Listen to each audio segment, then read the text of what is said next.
بہت خوبصورت ہمالیین پہاڑوں کے درمیان ایک بہت پیاری اور نیلی سی جھیل تھی۔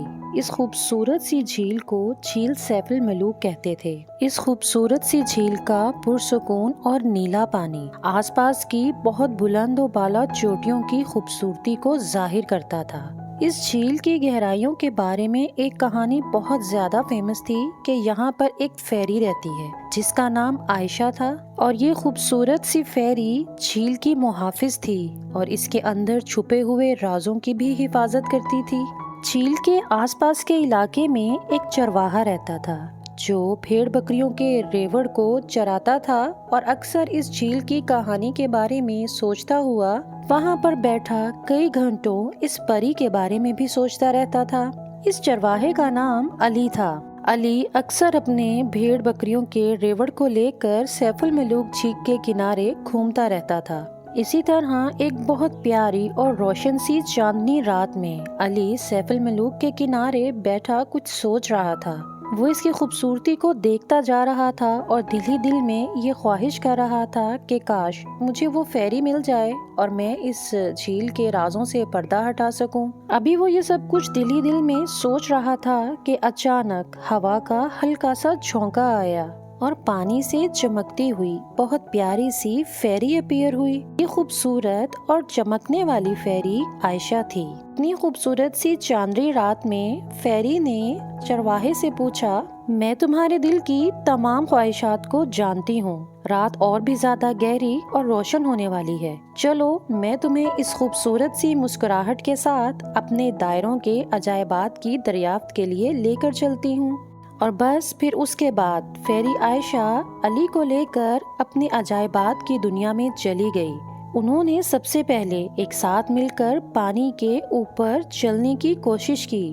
فیری نے چرواہے کو بہت خوبصورت اور پیارے سے پر بھی گفٹ کیے تاکہ وہ اپنے اس ایڈونچر کی ہر طرح کی خوبصورتی کو ایکسپلور کر سکے۔ اس کے بعد فیری عائشہ چرواہے کو لے کر سب سے پہلے بہت خوبصورت اور بہت پیاری سی میجیکل غار میں لے کے گئی جو پانی کی گہرائی میں واقع تھی۔ یہ غار بہت خوبصورت تھی اور دکھنے میں بہت زیادہ کلرفل تھی، اور اس کے بہت سارے دروازے تھے اور یہاں پر ڈفرنٹ قسم کے فلاورز تھے۔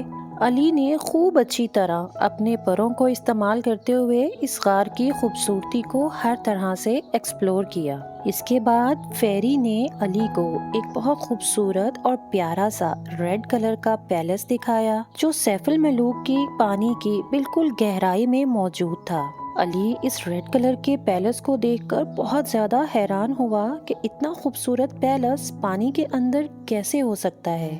وہ کافی دیر تک اس پیلس کے پاس کھڑا اس کو حیرانگی سے دیکھتا رہا، اور جب وہ دونوں اسی طرح سفر کر رہے تھے تو فیری عائشہ نے پرانے اور کبھی نہ ختم ہونے والے خزانوں کی کہانیاں بھی علی کو سنائیں، اور فیری عائشہ علی کو بہت سارے خزانوں کے پاس لے گئی۔ یہ خزانے دکھنے میں بہت زیادہ یونیک اور ریئر تھے، جو بہت زیادہ پریشیس بھی تھے اور کبھی بھی خراب نہیں ہوتے تھے۔ اور اپنے اسی سوال کے جواب کے لیے اپنے تجسس کی وجہ سے علی نے ان خزانوں کو چھو کر دیکھا، اور وہ واقع ہی ان کو دیکھ کر حیران رہ گیا کہ یہ تو اصلی ہیں۔ عائشہ نے علی سے کہا کہ چلو اب میں تمہیں آسمان کی خوبصورت سی دنیا میں لے کر چلتی ہوں، اور اس کے ساتھ ہی عائشہ نے آسمان کی بلندیوں پر بہت خوبصورت سے بادلوں میں اڑنا شروع کر دیا۔ چرواہے علی نے بھی اپنے پروں کا استعمال کرتے ہوئے آسمان کے خوبصورت سے ستاروں اور بادلوں کے درمیان بہت ساری سیر کی۔ وہ دونوں اسی طرح گھومتے پھرتے رہے۔ ان کی ہنسی کی آوازیں پوری سیف الملوک کی وادی میں گونج رہی تھیں، اور بس پھر صبح ہوتے ہی علی نے اپنے آپ کو ساحل پر پایا۔ عائشہ کے ساتھ وہ وہاں پر بیٹھا اپنی دوستی اور تجسس کے اس سفر کو یاد کرتے ہوئے اپنی سادہ زندگی کی کہانیوں کو شیئر کرتا رہا۔ اور پری عائشہ کے ساتھ گزاری ہوئی اس جادوئی رات اور اس کے اس پیارے سے ایڈونچر نے اس کے دل میں ہمیشہ کے لیے ایک الگ جگہ بنا لی تھی۔ اب فیری عائشہ اور چرواہا دونوں بہت اچھے دوست بن گئے تھے۔ وہ ہمیشہ وہاں پر بیٹھتے تھے، ایک ساتھ بہت ساری یادوں کو ایک دوسرے کے ساتھ شیئر کرتے تھے اور دن بھر اسی طرح گھنٹوں اپنی ان خوبصورت سی یادوں کو یاد کرتے اور ایک دوسرے کی زندگیوں کی کہانیوں کو سمجھتے ہوئے گزار دیتے تھے۔ اور اس دن کے بعد سے جب بھی چرواہا علی اپنے ریوڑ کو سنبھالتا جھیل سیف الملوک کی طرف آتا اور اس کو غور سے دیکھتا تھا تو وہ ہمیشہ ایک ہی بات سوچتا تھا کہ اس خوبصورت سی سیف الملوک کے پانی کے نیچے اس کی پیاری سی چمکنے والی دوست عائشہ رہتی ہے،